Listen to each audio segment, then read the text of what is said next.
400 feet. 11 seconds. The alarms screamed, gut-wrenching and insistent.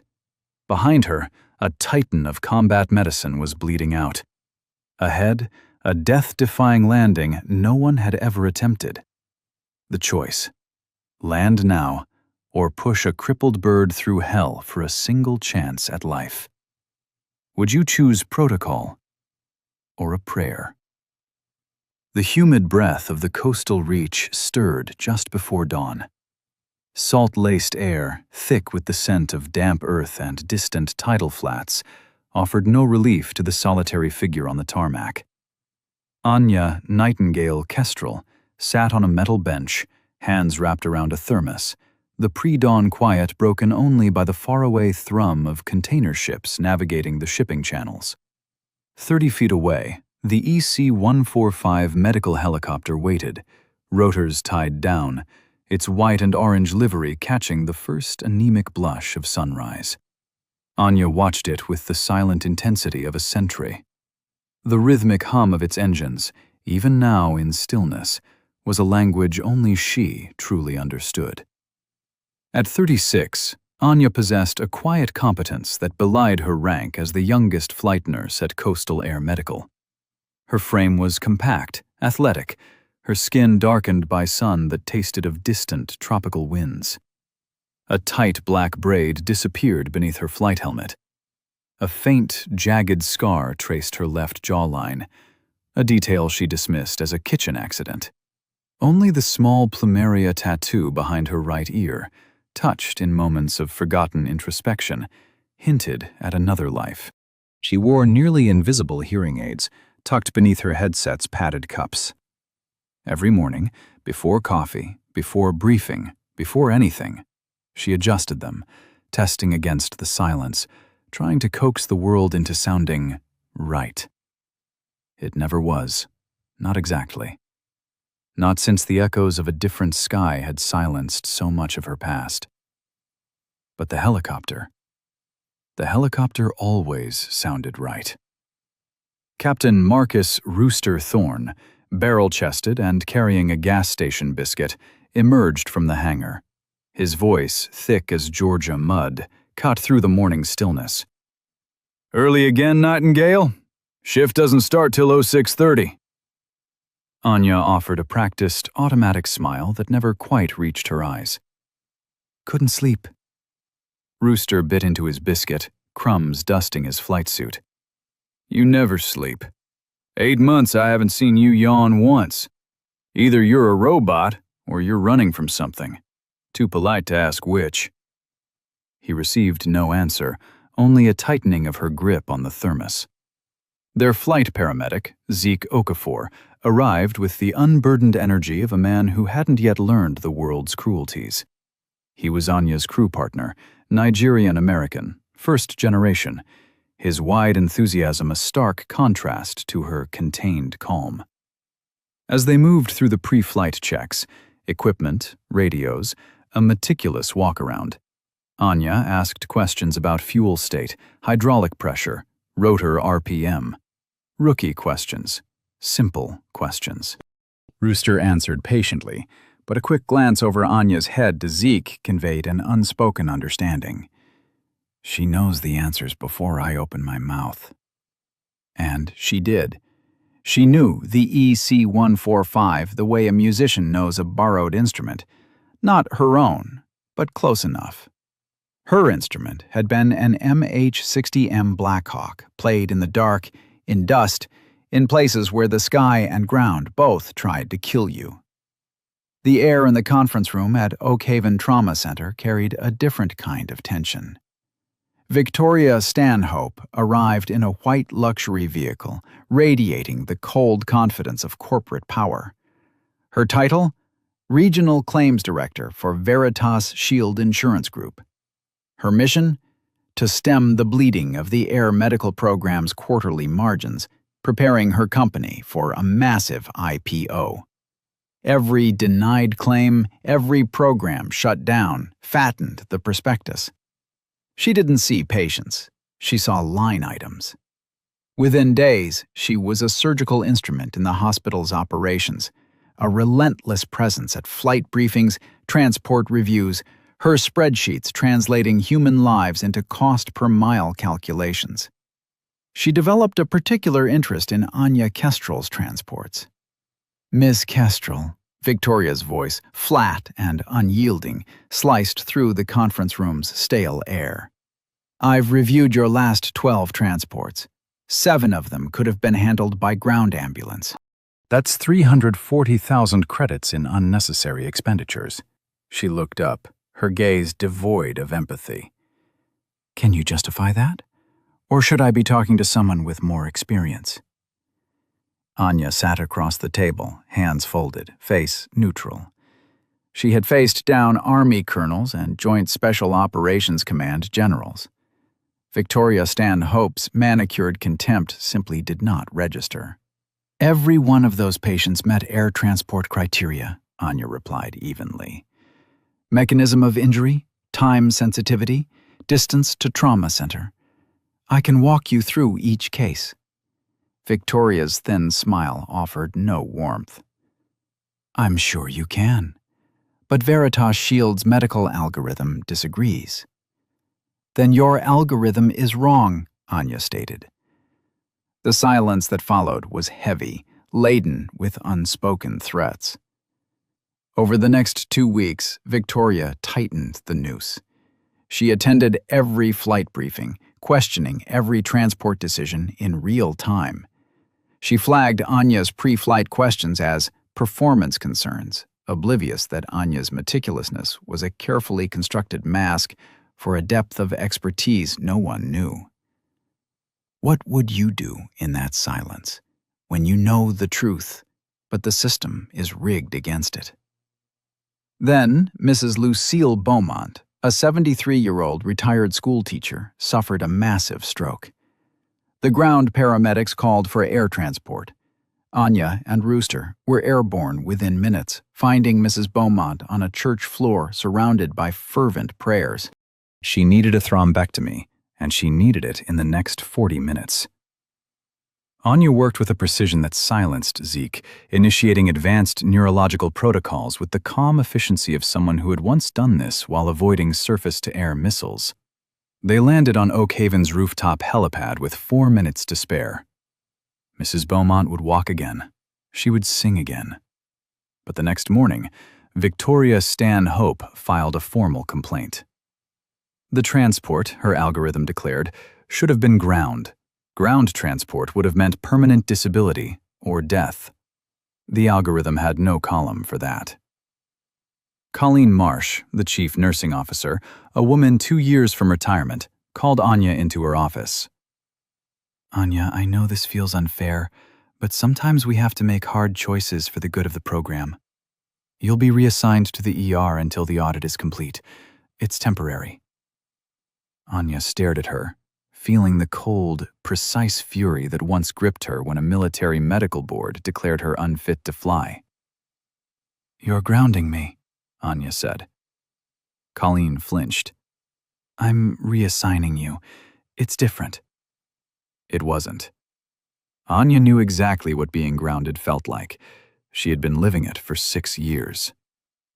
The Oak Haven emergency room was a cacophony of human suffering and bureaucratic chaos.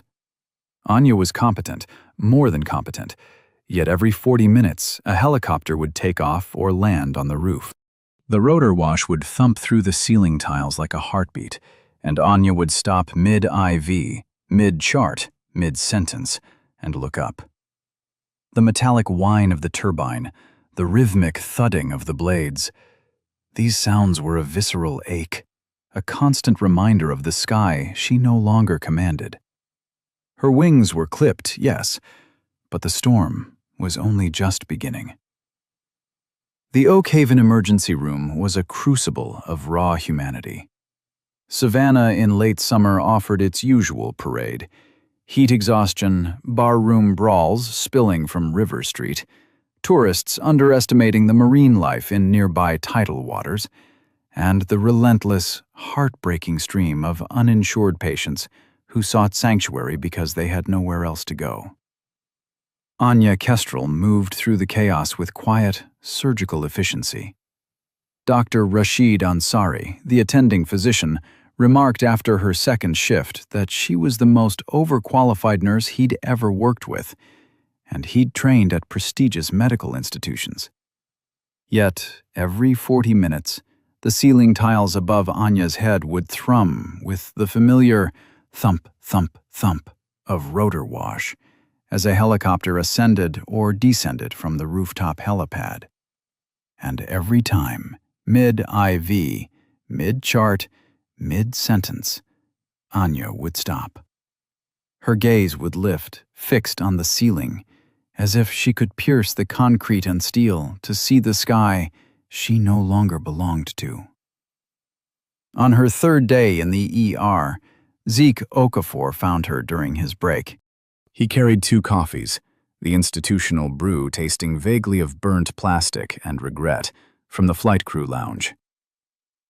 "It's not the same up there without you," he admitted, settling onto a plastic chair beside her. "Rooster's flying with Jennifer from Nights.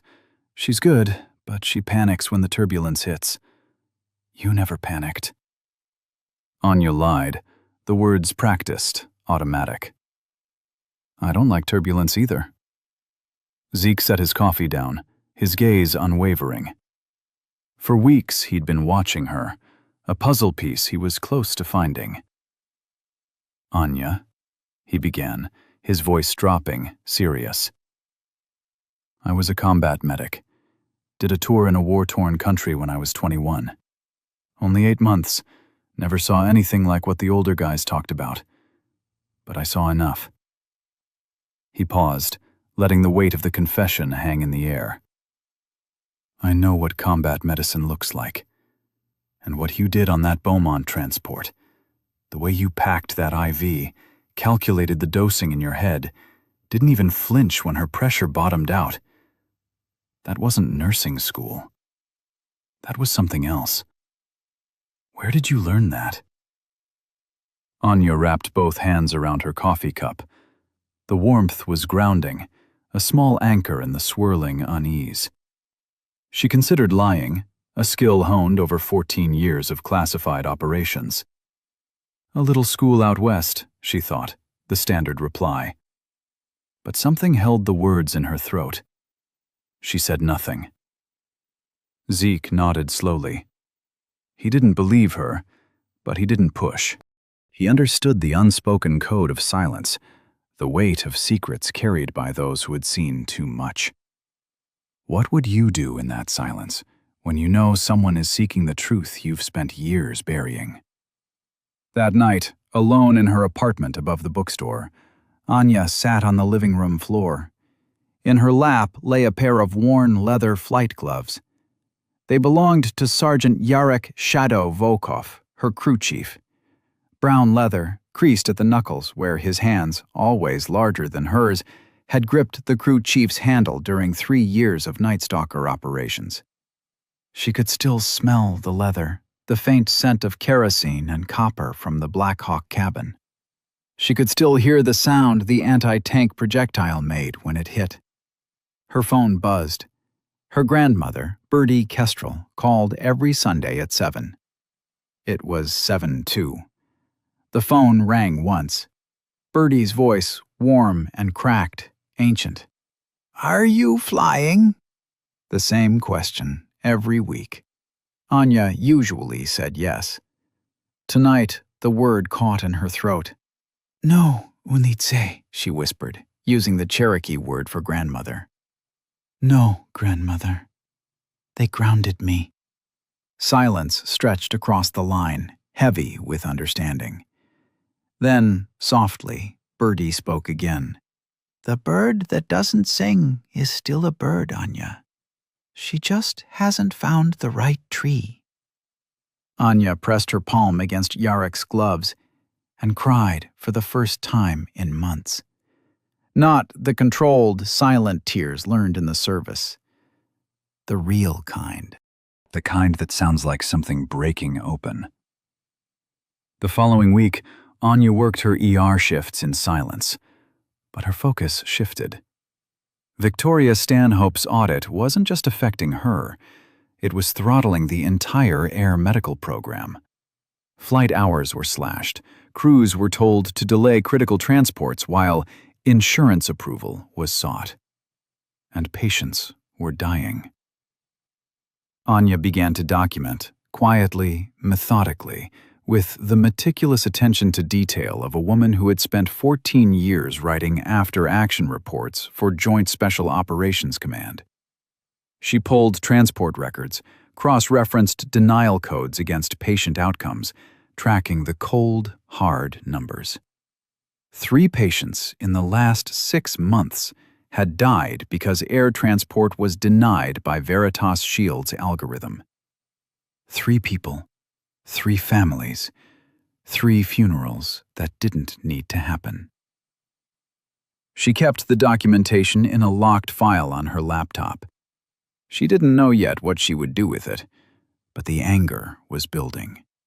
Not the hot, explosive rage that burns out fast, but the cold, slow kind that builds pressure until something has to give. Think about that pressure, the weight of those deaths on her conscience. What would you do with that kind of quiet fury? The phone call that changed everything came on a Thursday afternoon, 16 days after Anya had been grounded. She was in the ER, wrapping a laceration on a fisherman's forearm, a man tangled in a winch line down at the Thunderbolt docks. Suddenly, the overhead PA system erupted with a tone she hadn't heard in 6 years, but recognized instantly. A shrill, piercing klaxon, followed by an urgent, clipped voice. Mass casualty activation. Attention all units. Mass casualty incident. Fort Sentinel training grounds. Multiple casualties from live fire training exercise. All available air medical units respond. Anya's hands stopped moving. The fisherman looked at her, his brows furrowed. You okay, honey? She wasn't okay. Her heart rate, which hadn't exceeded 60 beats per minute during Mrs. Beaumont's stroke transport, was suddenly at 100 and climbing. Not because of the mass casualty incident, but because of what came next. Dr. Ansari appeared in the ER bay, his face tight with concern. Kestrel, we need every hand we've got. Flight crews are scrambling. Rooster's already airborne on a cardiac transport out of a remote town. He's diverting to Sentinel, but we need a second bird in the air. His voice dropped, heavy with frustration. And the backup pilot called in sick this morning. Who's flying the second helicopter? Ansari shook his head, running a hand through his hair. Nobody. That's the problem. We've got 1 aircraft on the ground with no pilot, and casualties are stacking up at Sentinel. Military medevac is 40 minutes out from Hunter Airfield. They've got some kind of maintenance stand-down. Half their birds are grounded. Our second EC-145 is just sitting there. Anya felt the world narrow, the way it used to before a combat mission. The peripheral noise dropped away. Irrelevant details faded until all that remained was the problem, stark and undeniable, and the math. The math was simple. A man was dying at Fort Sentinel. A helicopter was sitting on the pad. There was no pilot. Except there was. Her wings were clipped, but the storm was just beginning, and a choice, an irreversible choice, was about to be made. Anya stood very still for 5 seconds. In those 5 seconds, the frantic pulse of the ER faded, replaced by the ghost of a different sound, the rhythmic thumping of a Black Hawk's rotors. Her mind raced, a torrent of suppressed memories and calculated risks. She thought about the tiny, nearly invisible hearing aids tucked beneath her headset. She thought about the medical retirement certificate hidden in a box under her bed, the career snatched away, the 6 years spent pretending to be less than what she was. Her gaze sharpened. She thought about Colleen Marsh and Victoria Stanhope, and the cold, unfeeling algorithm that decided who lived and who died based on a spreadsheet. And then she thought about Sergeant Jarek Shadow Volkov, who died in a helicopter. Her helicopter. Because there was no one else who could fly it. Right now, in this very moment, someone was dying on the ground at Fort Sentinel because there was no one else who could fly. What would Jarek say if he could see her, standing in an emergency room, doing nothing, while an empty helicopter sat on a tarmac half a mile away? He'd say, "What are you waiting for, Nightingale? Permission?" Anya pulled off her ER gloves. The gesture was decisive, shedding the pretense of her current role. "I can fly it," she said, her voice clear, cutting through the background noise of the ER. Dr. Ansari blinked, his brow furrowing in confusion. "What?" "The EC-145. I can fly it. I'm a rated helicopter pilot, U.S. Army, 161st Special Operations Aviation Regiment, Chief Warrant Officer 3, 340 combat missions. I have the aircraft." The silence that fell across the ER was absolute. A nurse pushing a medication tray stopped mid-stride. The fisherman with the bandaged forearm looked up, his jaw slack. Dr. Ansari opened his mouth, closed it, then opened it again, a single, disbelieving word escaping. You're a Nightstalker?" Anya was already moving toward the door, her stride purposeful, urgent. "Call Zeke. Tell him to meet me at the airfield with a full trauma kit. And somebody get Colleen Marsh on the phone and tell her that her rookie nurse is about to go fly a helicopter. And if she wants to fire me for it, she can do it after I bring those people home." She was out the door before anyone could respond. She ran, a blur of motion down the corridor, through the ambulance bay, across the parking lot to the staff exit. The airfield was a 10-minute drive. She didn't have a car, but she had 2 legs and a memory that told her the shortcut through the overgrown lot behind the gas station on Durant Avenue would cut it to 6 minutes at a sprint. She made it in 5. The EC-145 waited on the pad, fueled, pre-checked from the morning rotation, a silent orange and white sentinel. The ground crew, 2 mechanics and a young crew chief named Tanner, who had never seen Anya anywhere near a cockpit, watched her sprint across the tarmac, her flight bag banging against her hip. She unzipped the bag. Under the medical kit, under the spare headset, under the granola bars and the backup radio, they were there. Jarek Volkov's flight gloves. Brown leather, worn smooth at the knuckles. Too big for her hands. Her hands were shaking as she pulled them on. The leather felt cool against her skin, then warmed with the urgency of her pulse. She climbed into the left seat, adjusted the rudder pedals by instinct, and began the startup checklist from memory. Battery on, avionics master, fuel pump, generator. Her fingers moved over the switches with the fluid certainty of muscle memory. Her hands knew this cockpit, knew the sequence, the feel, the precise pressure needed, the way her lungs knew how to breathe. The EC-145 wasn't a Blackhawk, but a helicopter is a helicopter, the way a language is a language. The grammar changes, but the soul does not. The engine caught. The rotors began to turn, a familiar whine climbing through the frequencies. For the first time in 6 years, Anya Kestrel felt the vibration of a running aircraft move through her body like a pulse, returning to a limb that had been numb. She keyed the radio.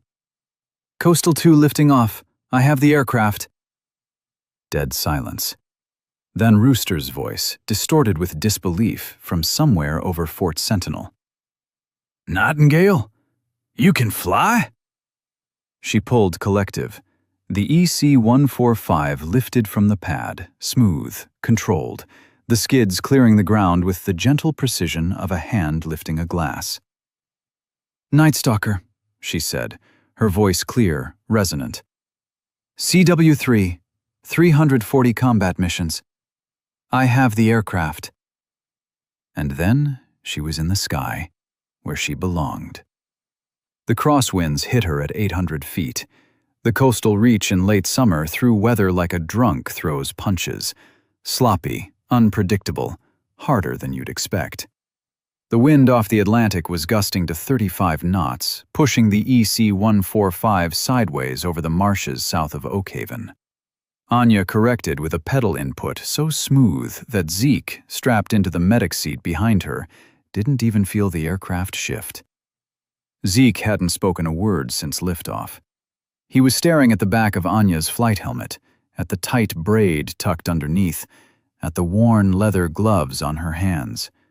Gloves clearly not hers, clearly too big, and clearly the most important thing she owned. "ETA Fort Sentinel, 14 minutes, Anya said over the intercom. Her voice was different now. Not louder, not harder, but clearer, like a radio finally tuned to the right frequency. The hesitation was gone. The fake uncertainty was gone. The woman who asked too many questions during pre-flight was gone. In her place was someone Zeke had never met. "Anya," he said, the word a question. "Those gloves." "They belong to my crew chief," she replied, her voice flat, devoid of emotion, a soldier reporting casualties. "Staff Sergeant Yarek Volkov. He died in a helicopter crash in a distant, unnamed country in 2018. His helicopter. My helicopter.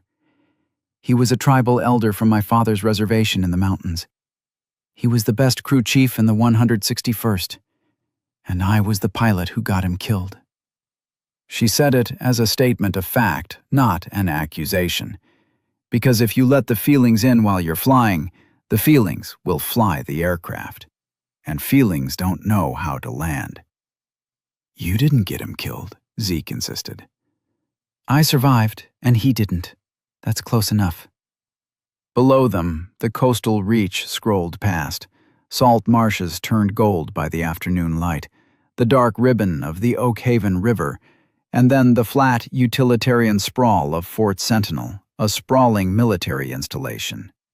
Smoke was visible from 2 miles out, a gray column rising from the live fire range complex on the post's south end. Emergency vehicles were clustered around a clearing, their lights strobing red and blue against the dust. Anya assessed the landing zone from altitude. Dust, smoke, vehicles too close to the touchdown point, a gusty crosswind quartering from the southeast. In a civilian helicopter with civilian training, this was a high-risk approach, demanding a go-around and a longer, safer final. In a Nightstalker Blackhawk, this was Tuesday. She descended through the dust column on a steep combat approach, nose high, bleeding airspeed, and flared at 50 feet with a precision that stopped conversation on the ground. The crew chief at Sentinel, a young Army specialist who'd been marshalling helicopters for 3 years, later told his sergeant, "I've never seen a civilian bird land like that. That was a military approach. That was spec ops." On the ground, chaos reigned. The training exercise, a joint Army-Navy live fire drill, had gone catastrophically wrong. An ammunition mix-up had put live rounds where training rounds should have been. 4 casualties, 2 critical. One of the critical patients was Master Chief Silas Vanguard Kane, a Navy SEAL who'd taken shrapnel from a ricochet that shattered his right femur and opened a vascular wound, dumping blood into the dirt at a rate that gave him maybe 20 minutes. Silas, 42 years old, 22 years of service, a man who had navigated every dark corner of the world the public didn't talk about, was now lying on a stretcher, a belt serving as a makeshift tourniquet, his face the color of wet cement. Anya dropped beside him and went to work. She cut away the field dressing, assessed the femoral fracture, compound, displaced, the bone visibly tenting the skin, and found the bleed. It was deep femoral artery involvement, partially controlled by the tourniquet, but leaking around the edges. She repacked the wound with hemostatic gauze using a technique Zeke recognized immediately. Not the civilian packing method taught in paramedic school, but the aggressive, combat-specific technique taught to special operations medics. She did it in 11 seconds. Zeke, I need 2 large-bore IVs, both anticubitals.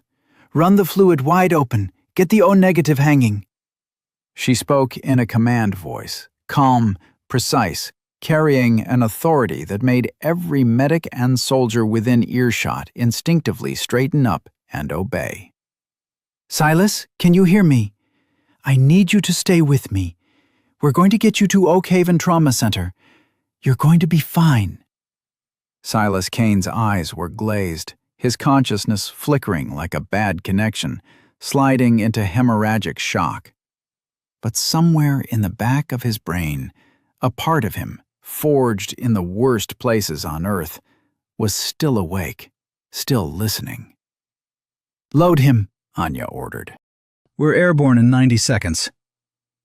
They loaded Silas and a second casualty, a young Army sergeant with a concussive blast injury, into the EC-145. Zeke worked the patients. Anya ran back to the cockpit, strapped in, and lifted off into the crosswind with Silas Kane's blood still drying on Yarek Volkov's gloves. Rooster's voice crackled over the radio. He'd landed at Sentinel with his cardiac-diverted patient and was watching Anya's helicopter climb out. Coastal 2, be advised. ATC is showing wind gusts to 38 knots at altitude, and there's a weather cell building over the coast. Recommend you take the inland route. Negative. Inland adds 6 minutes. My patient doesn't have 6 minutes. Anya banked southeast, toward the coast, toward the weather. I'm taking the direct route. Coastal 2 is feet wet in 4 minutes. She heard Rooster exhale on the radio, then, quietly, "Copy, Coastal 2. Fly safe, Nightingale." It was the first time anyone had called her that in 6 years. She didn't answer. The hydraulic caution light illuminated at 400 feet, 12 miles from Oak Haven Trauma Center. It was amber, not red, not an emergency, not yet. But it was the kind of amber that could turn red in a heartbeat if the hydraulic system degraded further. In a civilian air medical operation, protocol was clear. Precautionary landing, shut down, call for ground transport.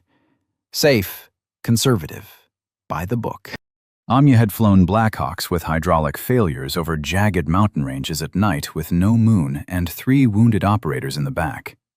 She had flown with a shot-out tail rotor servo in a desert province. She had once landed a helicopter that was, by every technical definition, unflyable on a forward operating base, while her co-pilot bled out from a gunshot wound to the neck. She assessed hydraulic pressure, fluctuating but holding. Flight controls, responsive with slightly increased resistance on the cyclic. Manageable. Flyable. Not comfortable, but flyable. Behind her, Silas Kane was slipping. His blood pressure was dropping. Zeke was squeezing the fluid bags with both hands, trying to keep volume in a vascular system that had a hole in it. 12 minutes of ground transport after a precautionary landing would kill him. 6 minutes of flight would save him. Math. Simple math. And math doesn't care about your flight physical. She kept flying. Oak Haven Memorial, Coastal 2 inbound, 12 miles southeast, 1 critical trauma. Request direct approach to helipad. Trauma team standing by. The metallic taste of fear was sharp on Anya's tongue, mingling with the phantom scent of kerosene. Her grip tightened on the cyclic, the increased resistance a constant, subtle battle against the failing hydraulics. Below her the landscape blurred, a tapestry of salt marshes and distant urban sprawl. She focused, her gaze locked on the horizon, where the concrete towers of the hospital rose like an impossible beacon. Copy, Coastal 2. Helipad is clear. Winds 320 at 15, gusts to 28. Trauma team alerted. The controller's voice was a lifeline, but it couldn't mend the failing system. Anya continued to issue medical instructions to Zeke over the intercom, her voice moving between vital signs to monitor, fluid rates, and tourniquet times with a practiced seamless fluidity. This was the dance of command, a decade-long ballet of talking people through the worst moments of their lives while simultaneously coaxing a broken machine through the air. She didn't realize she was humming. It was Aloha Oe, the Hawaiian lullaby her mother used to sing, a melody that had lived in her throat for as long as she could remember. She hummed it during long flights, during moments of intense stress, a subconscious anchor in the storm. Behind her, on the stretcher, Master Chief Silas Kane's eyes fluttered open. Not fully, not focused, but open. Something deep within his brain, a primal part forged in the worst places on Earth, never forgot a sound that had kept him alive. A woman's voice on a radio, calm as Sunday morning, medical instructions threaded between navigation call-outs. And underneath it, weaving through the static like a golden wire, a melody. Soft, steady. A song he'd heard once before, 10 years ago, in the dark sky over a distant desert, while bleeding on the floor of a Black Hawk that shouldn't have been flying. Nightingale. The word came out broken, barely audible over the rotor noise, carried on a breath that was more memory than voice. Anya's hands froze on the cyclic for 1 full second. 1 second, which at 200 feet and 120 knots is an eternity.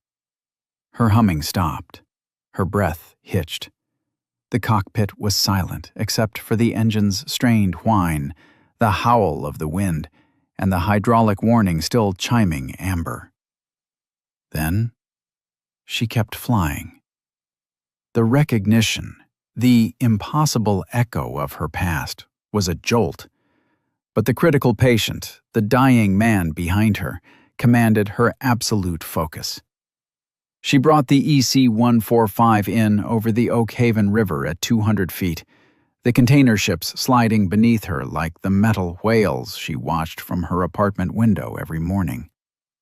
She crossed the riverfront, banked over the ancient live oaks, their Spanish moss swaying like tattered flags, and lined up on Oak Haven Memorial's rooftop helipad. Her focus was absolute, honed by 340 combat missions, by conditions that would make this look like a Sunday drive. The landing was perfect. Textbook. A Nightstalker landing. Firm, centered, zero drift, zero float. The kind of landing that flight instructors used as examples, that civilian pilots dreamed about. Below the helipad, in the parking lot, at the ER entrance, a crowd had gathered. Hospital staff who had heard the frantic radio chatter, paramedics, nurses, security guards. Standing near the entrance, in her tailored suit, leather portfolio clutched to her chest, was Victoria Stanhope, the woman who had grounded this nurse, who had called her transports unnecessary, who had reduced her to a line item. She watched a woman she dismissed as a rookie land a helicopter with the precision of a combat aviator. Beside Victoria, Colleen Marsh stood, her hand covering her mouth.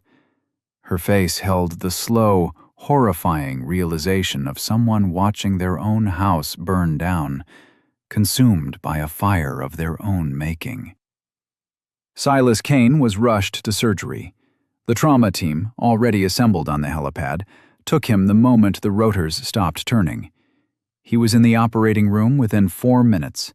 Compound femoral fracture repaired, vascular damage controlled, internal bleeding managed.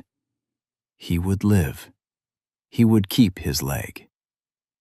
For 3 days, Silas Kane drifted in and out of consciousness in the surgical ICU.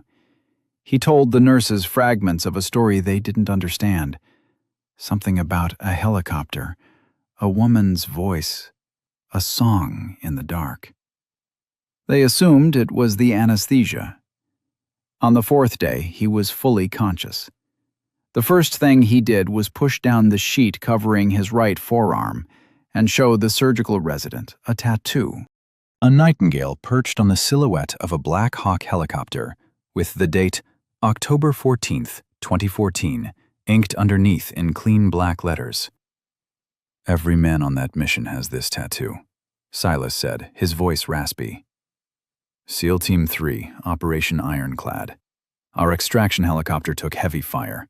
Co-pilot killed, pilot unconscious, 3 of us bleeding in the back. And the flight medic, a woman. I never saw her face, never learned her name. She climbed into the pilot's seat and flew that broken bird 47 miles to the nearest forward operating base. While she flew, she talked us through first aid over the radio, told us where to put the tourniquets, how to pack the wounds.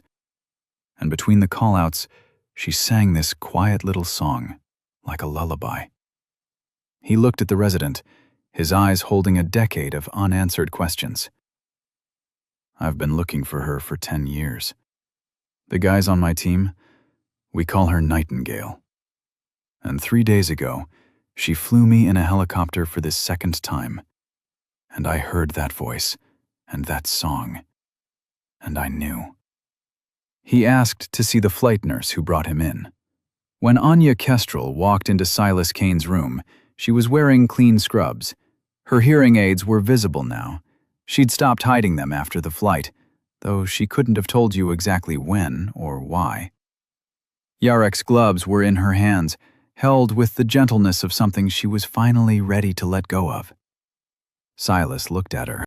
"This man, a Master Chief, SEAL Team 3, 22 years of service, combat deployments on 5 continents. A man who had watched friends die and carried their bodies, never once losing his composure in front of another human being." He looked at Anya Kestrel, and his eyes filled. "I'd know that voice anywhere," he said, his voice thick. "You sang us home." He reached under his pillow and pulled out a challenge coin. SEAL Team 3. It was worn smooth on one side from years of being carried, turned over, held during long nights when he wondered if the woman who saved him was even still alive. "This has been waiting for you for 10 years, Nightingale." Anya took the coin. It was warm from his hand. She closed her fingers around it and pressed Yarek's gloves against her chest, feeling 10 years of silence break open inside her like a dam holding back an ocean. She didn't speak. She couldn't. But she didn't need to. Because behind her, in the doorway, Rooster and Zeke were standing. They'd heard everything. Rooster's face was doing something complicated. Pride, shock. Something that might have been tears if he weren't a 45-year-old Southern man who would rather chew glass than cry in public. And then, the room began to fill. Word had traveled through the military network at Fort Sentinel faster than any official channel could move. Silas's SEAL teammates drove down from a distant coastal base. Army aviators from the local airbase arrived in flight suits and boots. A retired Nightstalker colonel, who had commanded the 160th when Anya was in service, drove hours from a distant state when he heard the name. They filled the hallway outside Silas's room. Active duty and retired, Army, Navy, Air Force, pilots, medics, and operators who had heard the stories, who had heard the call sign, who had spent years wondering what happened to the woman who flew a broken Black Hawk 47 miles through hostile airspace while singing to the wounded men in the back. They stood at attention, and when Anya Kestrel walked out of that room, Yarek Volkov's gloves still in her hands, they rendered a salute that began at the door and ran the length of the corridor. 30 military personnel, rigid, silent, their right hands raised to a woman they thought was a rookie nurse. Anya stopped. She looked at the corridor full of uniforms. She looked at the colonel from the 160th, who was standing at the far end with tears running into his mustache. She looked at Rooster, who had pulled himself to something resembling attention and was holding a salute that shook slightly because his arm was doing its best and his emotions were doing their worst. She came to attention, squared her shoulders, raised Yarek's gloves to her temple, and she held the salute until every hand in that corridor came down. The loop was closed, but the story was far from over. The aftermath came in waves. The first was institutional, a tide of accountability washing over the bureaucratic structures that had nearly cost lives. Anya Kestrel's meticulous documentation of Veritas Shield's denied claims, the 3 patient deaths, the systematic targeting of air ambulance transports, the algorithm specifically designed to reject military veteran insurance as high-cost, low-priority, reached the state insurance commissioner's office within a week. An Army JAG attorney, present at the corridor salute, took a personal interest. When federal prosecutors reviewed the data, they found that Veritas Shield's parent company had indeed built a claims denial system that explicitly flagged veterans' insurance. The algorithm wasn't just killing patients, it was killing veterans. Victoria Stanhope was terminated on a Friday. She cleaned out her desk at Veritas Shield's regional office, placed her leather portfolio in the trunk of her white luxury vehicle, and drove away from a career built on spreadsheets, destined to end in depositions. The company faced a class action lawsuit representing 47 families. A congressional inquiry was opened. The highly anticipated IPO was indefinitely postponed. Colleen Marsh lasted 2 weeks longer. The Oakhaven Memorial Board of Directors reviewed her cooperation with Veritas Shield's audit, the personnel files she had handed over, the flight hours she'd cut, the suspension of a flight nurse that, had the Fort Sentinel incident occurred 24 hours later, would have cost more lives. They stripped her of authority over the air medical program and placed her on administrative leave pending a full review. She took early retirement before the review was completed. No criminal charges, no public spectacle, just the quiet, devastating knowledge that when the moment came to stand up, she had sat down. And everyone who mattered knew it. The second wave was personal, a slow but profound healing. The military reached out. The flight physical standards that had ended Anya's career were under review. A new policy allowing waivers for hearing aid correctable hearing loss in experienced aviators was being fast-tracked through Army Aviation Command. The 161st SOAR's current commander wrote Anya a personal letter. They wanted her back. Not as a flight medic, as a pilot, as a Nightstalker. Anya kept the letter on her kitchen table for 3 days. She read it every morning over coffee while the container ships moved up the Oakhaven River and the live oaks swayed in the salt air. She thought about it. She prayed about it, not in any organized way, but in the tribal way her grandmother had taught her, sitting quietly with the question and waiting for the answer to arrive. She drove to the mountains on a Saturday. The Qualla boundary, the tribal reservation where her father grew up and her grandmother still lived, was 6 hours from the coastal reach. She stopped at the tribal cemetery outside the town and found Yarek Volkov's grave. It was a simple headstone, his name, his rank, his dates. A small etching of the Nightstalker Pegasus and shield. Someone had left a fresh offering of tobacco, meaning his mother had been there recently. Anya knelt in the grass and placed Yarek's flight gloves on the headstone. "I wore them one more time," she said, her voice a whisper in the quiet mountain air.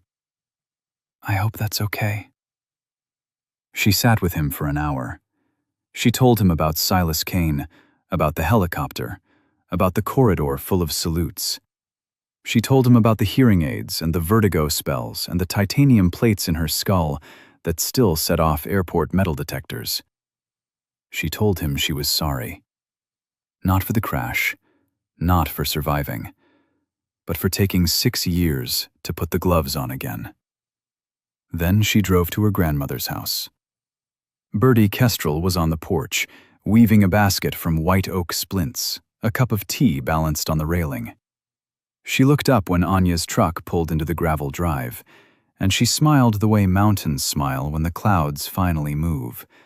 Slow, patient, as if they'd been waiting all along. "Nasmal," Birdie said, using the traditional greeting. "It is good, warrior." Anya sat beside her grandmother and told her everything. Not just the flight, everything. The hearing loss, the hiding, the shame she'd carried for 6 years. The belief that if anyone found out she was broken, they'd take the sky from her again. Birdie put down her basket and took Anya's face in her hands, the same way she'd held it years ago in a military hospital. "You were never broken, granddaughter. You were wounded. Those are different things. Broken things can't fly. You flew." Anya did not go back to the military. Instead, she stayed at Coastal Air Medical. But she stopped hiding. She told the new chief nursing officer about her hearing aids, filed the paperwork, got the accommodation, made it official. She told Rooster and Zeke the full story, all of it, from Nightstalker qualification to the anti-tank projectile strike, to the hospital, to the medical retirement she'd fought for 2 years. Rooster listened to the entire thing without interrupting, which was a first, and then hugged her so hard she heard her spine pop. She applied for a civilian helicopter pilot's license with hearing aid accommodation, a legal right she'd never pursued because the shame had been louder than the logic. She got it in 6 weeks. And she created something new. The Nightingale Protocol. A training curriculum for civilian flight nurses that incorporated military aeromedical evacuation techniques, night operations, combat triage in flight, crew resource management under duress, advanced hemorrhage control at altitude. She wrote it in Yarek Volkov's memory, a living legacy. And she taught the first class in the conference room at Oak Haven Memorial to 14 flight nurses who had no idea they were being trained by one of the most decorated aviators in Nightstalker history. Within 6 months, 3 other air medical programs in the Southeast adopted the Nightingale Protocol. Within a year, it was being reviewed by the Commission on Accreditation of Medical Transport Systems as a national standard. Silas Kane came back to the Coastal Reach for the first graduation class. He stood at the back of the room in dress blues, his right leg bearing a scar that would never fully fade, and watched Anya hand certificates to nurses who would save lives using techniques she'd learned in places they would never go. On a Saturday morning, 3 months after the flight that changed everything, Anya climbed into the left seat of the EC-145, this time as the pilot. Her name was on the manifest. Her hearing aids were visible. Yarek's gloves were in the museum at Fort Caldwell now, donated at the request of the 161st Commander, displayed next to the Distinguished Flying Cross citation that described what happened over a distant desert on October 14th, 2014. She lifted off over the Oak Haven River at sunrise.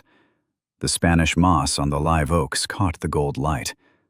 The container ships slid past below, metal whales in the morning haze. The city yawned. The marshes breathed. Anya hummed Aloha Oe into her headset, and for the first time in 6 years, the sound didn't make her sad. It made her fly. Sometimes life takes the thing you love most and tells you that you're not allowed to have it anymore. A diagnosis, a policy, a physical, a number on a spreadsheet that says you don't meet the standard, even though you're the one who set the standard in the first place. What Anya Kestrel discovered, what a corridor full of saluting soldiers and a seal with a 10-year-old tattoo already knew, was something simpler than courage and harder than bravery. They can ground you. They can take your wings, your rank, your name. They can tell you the sky doesn't belong to you anymore. But they can't take what you learned up there. The steady hands, the calm voice, the part of you that knows that when everything goes wrong, you're the one who brings people home. She didn't grab those controls because she wanted to be a hero. She grabbed them because there was a man dying on the ground and a helicopter on the tarmac, and no one else who could fly it. That's not courage. That's math. And math doesn't care about your flight physical. The sky doesn't belong to the Army or the Navy or an insurance company with an algorithm. It belongs to anyone brave enough to climb back in.